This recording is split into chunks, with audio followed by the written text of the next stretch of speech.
नमस्कार, आप देख रहे हैं सबसे बड़ा चुनाव। मैं हूं आपके साथ सचिन चौहान। आगे बढ़ेंगे बड़ी खबर के साथ और ये बड़ी खबर सामने आ रही है। सपा ने जारी की एक और लिस्ट और 6 सीटों पर सपा प्रत्याशियों के नाम का ऐलान कर दिया है। संभल से मैदान में है जौल रहमान वर्क, बागपत से मनोज चौधरी को टिकट मिला है। नोएडा की अगर बात की जाए तो राहुल अवाना को प्रत्याशी बनाया है पार्टी ने। पीलीभीत से भगत सरन गंगवार पर यह दांव खेला है और घोसी से राजीव राय को मैदान में उतारा। मिर्जापुर से राजेंद्र सिंह बिंद उम्मीदवार बने हैं। सपा प्रत्याशियों की लिस्ट जारी हुई है जिसमें प्रत्याशियों को चुनावी मैदान में उतारा है।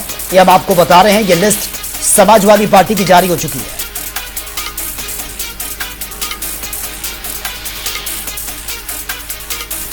छह सीटों पर सपा प्रत्याशियों का ऐलान यह किया है समाजवादी पार्टी ने। अपने बयानों से अक्सर चर्चा में रहने वाले राष्ट्रीय शोषित समाज पार्टी के अध्यक्ष स्वामी प्रसाद मौर्य ने बड़ा दावा किया है। स्वामी प्रसाद मौर्य ने कहा कि अब समय आ गया, 2024 में बीजेपी का सफाया होने जा रहा है। और एक सवाल का जवाब देते हुए मौर्य ने कहा कि राष्ट्रीय शोषित समाज पार्टी किसी दल में विलय के लिए नहीं बनाई गई है, बल्कि इंडिया अलायंस के साथ कदम से कदम मिलाकर आगे बढ़ेंगे।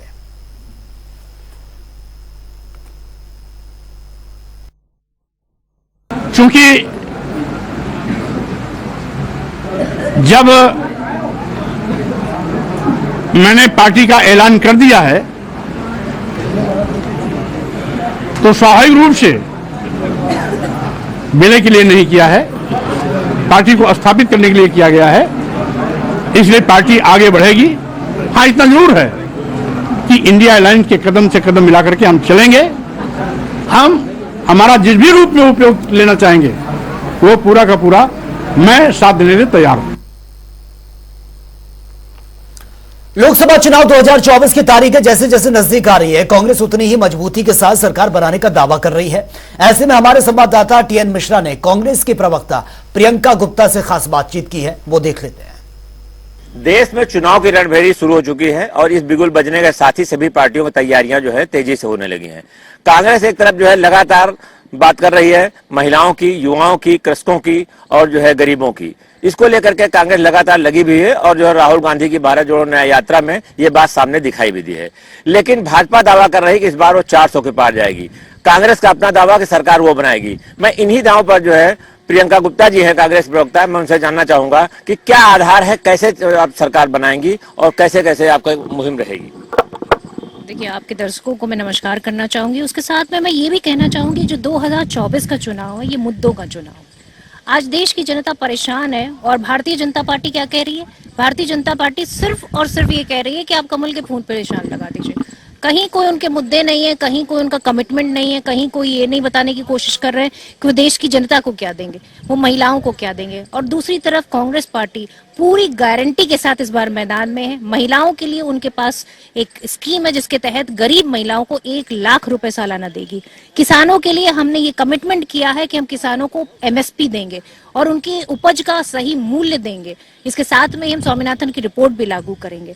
इसके साथ में जो हमारे श्रमिक हैं जिनकी जो न्यूनतम आय, मिनिमम आय, उसको हम बढ़ाकर 400 रुपए करेंगे, जिसमें सिर्फ नॉर्मल मजदूरी नहीं बल्कि मनरेगा के मजदूर भी आएंगे। इसके साथ में हमने 30 लाख सरकारी नौकरियों की गारंटी रखी है और वो भी जैसे ही हम सत्ता में आएंगे उस पर काम करना चालू कर देंगे। उसका पूरा प्लान ऑफ एक्शन हमारे पास है। और भारतीय जनता पार्टी से अगर पूछा जाए, जो उन्होंने वादे किए थे 2 करोड़ रोजगार के, वो पूरी तरह से फेल होते नजर आ रहे हैं। आज भारतीय जनता पार्टी कह रही थी कि हम काला धन लेके आएंगे। आप बताइए, चुनावी बॉन्ड क्या है? सिर्फ एक काले धन को सफेद करने का धंधा बना दिया है। आप देखिए कि कैसे जो है ना, पहले तो इनकी ईडी, सीबीआई और आईटी डिपार्टमेंट छापे डालती हैं, उसके बाद चंदा वसूलती हैं। तो मुझे लगता है कि इस बार देश की जनता महंगाई पर वोट करेगी। आप बताइए कि त्योहार का सीजन है, रिफाइंड ऑयल पे लगातार 15 रुपए बढ़ चुके हैं। 20 दिन की मैं एवरेज बता रही हूँ। आप हर चीज पर जीएसटी लगाएंगे, आप दूध पे जीएसटी, दही पे जीएसटी, आटे पे जीएसटी। आदमी क्या खाएगा? इंसान की कमाई नहीं हो रही है और महंगाई के बोझ तले दबता चला जा रहा है। इस बार इस देश की जनता उन शहीदों के लिए जो है वोट करेगी जिन शहीदों के नाम पर इन्होंने वोट तो मांगा, पर उनको दिया क्या? आप बताइए कि अग्निवीर जो मतलब अपनी छाती पर गोली खाने के लिए तैयार रहता है, उस अग्निवीर को आप क्या दे रहे हैं? 4 साल की नौकरी? हम उसको परमानेंट करेंगे और उन भर्तियों को भी जो है नियुक्ति पत्र देंगे जो ऑलरेडी सेना की परीक्षा पास कर चुके हैं। 1.5 लाख के करीब जो हमारे स्टूडेंट हैं। और जो जितने भी युवाओं की समस्याएं हैं उन सबको सॉल्व करने के लिए हमने 5,000 करोड़ का बजट रखा है, जिसमें लघु उद्योग, मिनिमम उद्योग जो होते हैं उसमें कौशल विकास की सारी योजनाएं लगाएंगे। इसके साथ में इस देश की आर्थिक गति के साथ साथ में महिलाओं को सुरक्षा प्रदान करने के लिए उनकी भागीदारी, उनकी हिस्सेदारी राजनीति में सुनिश्चित करेंगे, सरकारी नौकरियों में सुनिश्चित करेंगे। और मुझे लगता है इस बार देश की जनता महंगाई के मुद्दे पर, किसान अपनी एमएसपी के मुद्दे पर, युवा अपने रोजगार के मुद्दे चुनाव में जाएंगे और इस बार भारतीय जनता पार्टी को जड़ से उखाड़ के फेंकेंगे। प्रियंका जी, जहां जहां कांग्रेस सरकार थी वो उसमें कहा गया कि जो है सरकारी कर्मचारियों की पेंशन लाई, लेकिन उसके बाद कांग्रेस सरकार वहां हट गई। अभी सरकार ने पेंशन की खत्म कर दी, ऐसा आ रहा है सामने। अभी जहां जहां कांग्रेस सरकार है वहां क्या जो आप कह रही हैं ये वादे कांग्रेस क्या उन राज्यों में लागू करेगी जहां उसकी अपनी सरकार है? देखिए, ये जो हमारी राज्य में जो सरकारें हैं वो ऑलरेडी स्टार्ट कर चुकी हैं। जिस तरह से आप देखिए, कर्नाटक में हमने नौकरियां देना स्टार्ट कर दी, अभी 30,000 नौकरी हम ऑलरेडी दे चुके हैं। कर्ज माफी की बात हमने की, हमने कर्ज माफी की।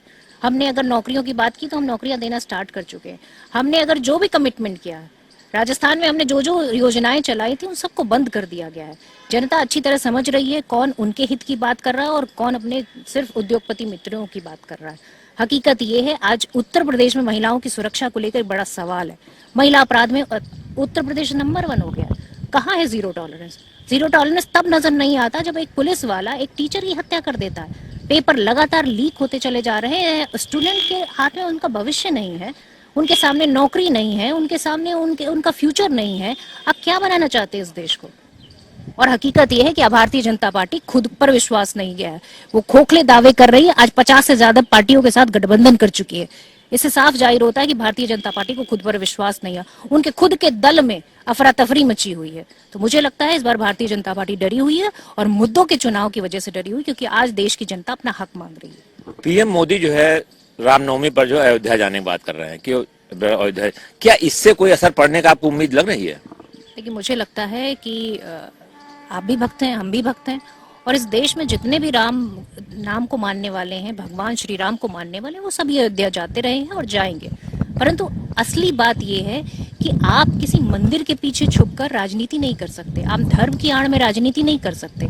धर्म हमें सिखाता है कि कर्म पहले करना है, और उसके साथ में इस देश का जो सबसे बड़ा धर्म है वो ये है कि आप इस देश को एकजुट रखिए, सीमाओं को सुरक्षित रखिए, इस देश के युवाओं को रोजगार दीजिए, इस देश की महिलाओं को सुरक्षा दीजिए, इस देश की महिलाओं को आगे बढ़ाइए और राजधर्म निभाइए। तो मैं उम्मीद करती हूँ कि इस बार प्रधानमंत्री जी कुछ ठोस वादे लेकर आएंगे जिन्हें वाकई में वो पूरा करने की ताकत रखते होंगे। Thank you. तो ये थी प्रियंका गुप्ता। इनका सीधा सा कहना है कि उनकी पार्टी लगातार जो है गरीबों की और मजदूरों की और इसके साथ साथ जो है युवाओं की, महिलाओं की, सबकी बात उठा रही है और उनके मुद्दे लेकर के सामने आई है। जो उनके मुद्दे हैं वो सॉलिड मुद्दे हैं। अब इसको लेकर के चुनाव में कांग्रेस उतरती है। कांग्रेस का दावा है कि वो जीतेगी भी और इससे जो है सरकार जो है इंडिया गठबंधन की बनेगी। अब देखना यह है कि चुनाव में क्या होता है और ऊंट किस रोड बैठता है तो समय बताएगा। लेकिन इतना जरूर है कांग्रेस पूरे दमखम से चुनाव लड़ेगी और कांग्रेस ने तैयारी भी पूरी कर ली है। कैमरा पर्सन रियाज के साथ टीएन मिश्रा, जनता टीवी, लखनऊ। लोकसभा चुनाव नजदीक आते ही तारीखों के बीच बदायूं कांड ने सियासी रंग लेना शुरू कर दिया और इस मामले में अब सपा और बीजेपी आमने सामने हैं। एक और समाजवादी पार्टी ने बदायूं में हुए डबल मर्डर कांड को लेकर प्रदेश के कानून व्यवस्था पर सवाल खड़े कर दिए, तो वहीं दूसरी ओर बीजेपी ने सपा पर घटिया राजनीति करने का आरोप भी लगा दिया।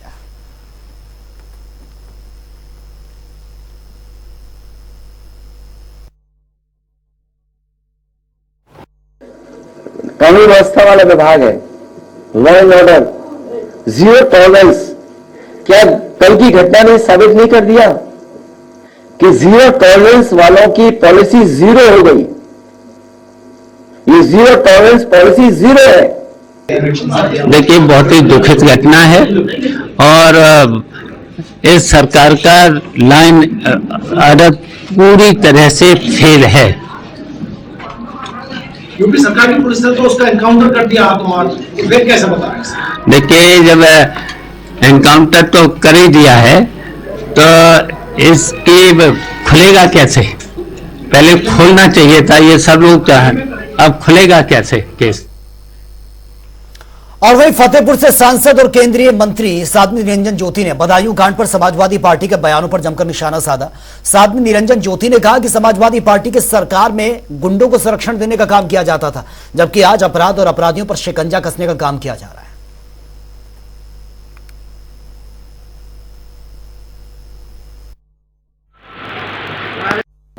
दुर्भाग्य है किसी घटना को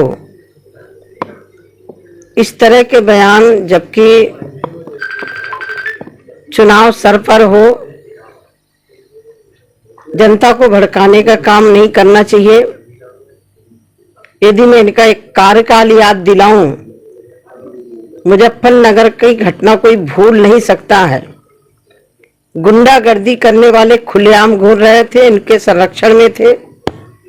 मैं बधाई देती हूं माननीय मुख्यमंत्री जी को कि ऐसा कृत्य करने वाले को तत्काल उसके अंजाम तक पहुंचा दिया। ये भारतीय जनता पार्टी की सरकार है।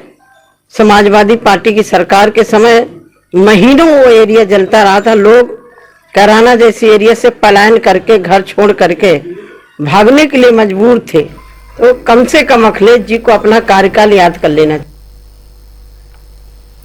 और वे बदायूं डबल मर्डर केस पर केंद्रीय राज्य मंत्री भानु प्रताप सिंह का बयान भी सामने आया। सपा पर निशाना साधते हुए केंद्रीय राज्य मंत्री ने कहा कि समाजवादी पार्टी के लोग ही आतंक फैलाने का काम करते हैं, जबकि बीजेपी सरकार सबका साथ, सबका विकास और सबके विश्वास के साथ काम कर रही है।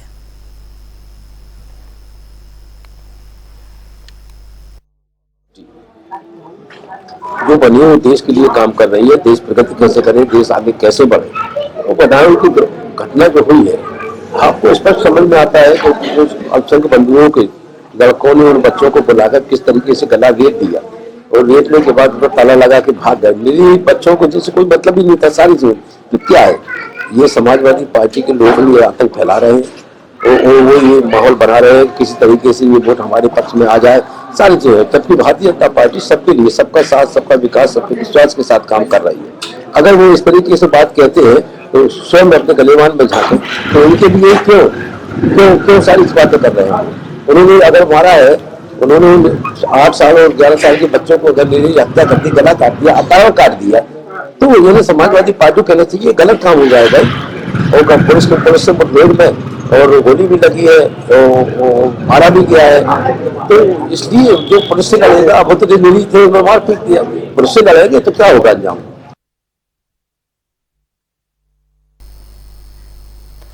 देश विदेश भ्रमण के लिए IRCTC विशेष तरह के पैकेज ले आ रही है और साथ ही यात्रा को और भी यादगार बनाने की तैयारी हो रही है।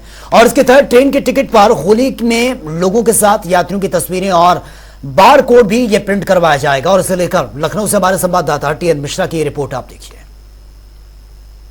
हमारे साथ इसमें IRCTC के चीफ रीजनल मैनेजर जी सिन्हा जी हैं, जिन्होंने यूपी में तमाम प्रोजेक्ट शुरू किए। प्लस सबसे बड़ी बात है कि IRCTC होटल भी लखनऊ में तैयार हो गया है और अयोध्या के जो दर्शनार्थी हैं उनके लिए तमाम योजनाएं चला रहे हैं। साथ ही देश विदेश का जो पर्यटन जो लोग करना चाहते हैं उनके लिए भी फ्लाइट्स की व्यवस्था और ट्रेनों की व्यवस्था कर रहे हैं। तो मैं उनसे जानना चाहूँ क्या क्या नई योजनाएं हैं। जी, अभी होली का त्यौहार आने वाला है और मैं आपको बताऊं कि होली के अवसर पे पहले तो तेजस की जो यात्रा होती है लखनऊ और दिल्ली के बीच में, तो इसमें हम लोगों ने अभी भारी भीड़ को देखते हुए 2 कोचेस बढ़ाए हैं और ये कोचेस 20 तारीख से आगामी 1 तारीख तक, 1 अप्रैल तक चलते रहेंगे। तो आने जाने वाले लोगों को सहूलियत होगी और उनके लिए सीट्स की अवेलेबिलिटी बढ़ेगी। और साथ में एक जो नई चीज़ इस बार दी जा रही है, सारे जो टिकट धारक होंगे उनको ये जो तस्वीर आप देख रहे हैं ये मेमोरेबलिया के तौर पे, यादगारी के तौर पे आपके बीच होगी। आपको लिंक मिलेंगे, टिकट आपके जब बनेंगे उसके बाद लिंक पे ये आएगा आपको टिकट। और इस फोटोग्राफ के साथ आप अपने टिकट के डिटेल्स और साथ में अपने फोटोग्राफ भी इस पे अपलोड करके इसको लंबे समय तक प्रिजर्व कर सकते हैं, क्योंकि ये डिजिटल नेटवर्क पे होगा, ब्लॉकचेन पे ये होगा, तो इसको आप सदियों तक प्रिजर्व कर सकते हैं।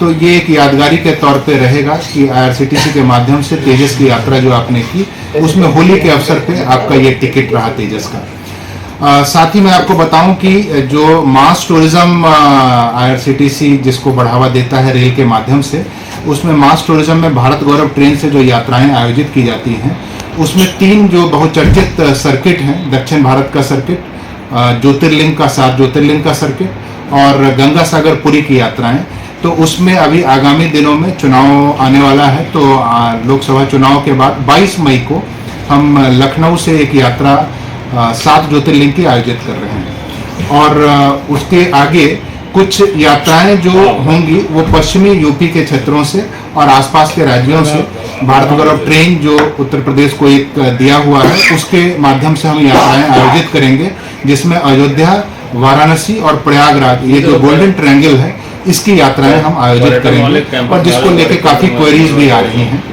और अगर हम विदेश यात्राओं की बात करें तो अभी अयोध्या से अंकोर वाट का एक जो कल्चरल कनेक्ट है उसको बनाते हुए एक सर्किट हवाई यात्रा की बनाई गई है, जिसमें हम अंकोर वाट जो प्राचीन विष्णु मंदिर है और काफी प्रचलित है और प्रभु श्री राम विष्णु के अवतार माने जाते हैं और इसलिए ये दोनों प्लेसेस के बीच आपस में कनेक्ट भी ऐसा है कि दोनों जगह के लोग एक दूसरे को अपने से जोड़ते हैं। तो उसी को देखते हुए अयोध्या से अंकोर वाट की यात्रा आयोजित की गई है आगामी 18 अप्रैल को। एक हमारा सवाल है कि इस समय गर्मी आ रही है, लोग घूमने जाना चाहते हैं, कश्मीर की बहुत डिमांड है और शिमला लोग जाना चाहते हैं, इसके लिए आईआरसीटीसी क्या कर रही है? जी डोमेस्टिक क्षेत्र में जो पैकेज है, एयर पैकेजेज हैं, उसमें यात्राएं अभी हम लोगों ने जो प्लान की है वो लेह लद्दाख की यात्रा प्लान की है, कश्मीर की यात्रा प्लान की है, जो आगामी महीने से अप्रैल से सितंबर तक चलता रहेगा। हर महीने कश्मीर और लेह लद्दाख की यात्राएं यहाँ से आयोजित होती रहेंगी। और साथ में मैं ये भी बताऊं आपको कि एयर पैकेजेस में जो लोग को लगता है कि ये कॉस्टली अफेयर है या इसमें नहीं जा सकते, उनके लिए ट्रेन के माध्यम से भी यात्राएं होती हैं। जैसे आपको मैं बताऊं कि जो ट्रेन हमारे यहाँ से जम्मू के लिए कनेक्ट करती है, बेगमपुरा एक्सप्रेस या दूसरी और जो गाड़ियां हैं, उसमें भी 8 से 10 सीटें होती हैं जो पैकेज पे ऑफर की जाती हैं आईआरसीटीसी के माध्यम से। थर्ड एसी और सेकंड एसी की सीटें होती हैं जिसमें कंफर्म टिकट और वहां घूमने की सुविधाएं उसमें सम्मिलित होती हैं। तो ये उत्तर प्रदेश में जहां जहां जैसे गोरखपुर से शुरू होने वाली ट्रेन जो आपको देहरादून के लिए ले जाती है या दक्षिण भारत के लिए जा रही है, या रामेश्वरम के लिए जो अयोध्या से शुरू होती है ट्रेन, और लखनऊ से भी कुछ गाड़ियां जो जा रही हैं पॉपुलर डेस्टिनेशंस पे, उन डेस्टिनेशंस के लिए हम उन ट्रेनों में कुछ एक सीट 8 से 10 सीट रिजर्व रखते हैं जो थर्ड एसी और सेकंड एसी की होती हैं। इनको हम रेल टूर पैकेजेस बोलते हैं और इन रेल टूर पैकेजेस के माध्यम से सामान्य आय वर्ग के लोग भी अपने परिवार के साथ ऐसी यात्राओं पे जा सकते हैं। और खास बात यह है कि पैकेज कॉस्ट जो भी हो, आप इस पैकेज कॉस्ट को ईएमआई के माध्यम से आईआरसीटीसी के सभी पैकेजेस पे ईएमआई के माध्यम से पे कर सकते हैं। तो महज 2-3 हजार रुपए में भी आप बड़ी बड़ी यात्राएं अपने पूरे परिवार के साथ कर सकते हैं। ये एक खास अट्रैक्शन है। Thank you. तो अजीत सिन्हा जिनका सीधा सा कहना है कि जो लोग चाहे देश का पर्यटन करना चाहें, चाहे विदेश करना चाहें या अयोध्या, उनके सारी व्यवस्थाएं की जाएंगी और रेलवे लगातार प्लान बना रहा है और पैकेज बना रहे हैं। कम आय के लोगों के लिए भी पैकेज है और सबसे बड़ी बात है, एक बार अगर जो पैसा नहीं दे सकता है वो जो है किस्तों में पैसा दे करके भी यात्रा कर सकता है। कर्नल सर प्रसन्नासी के साथ TN मिश्रा, जनता TV, लखनऊ।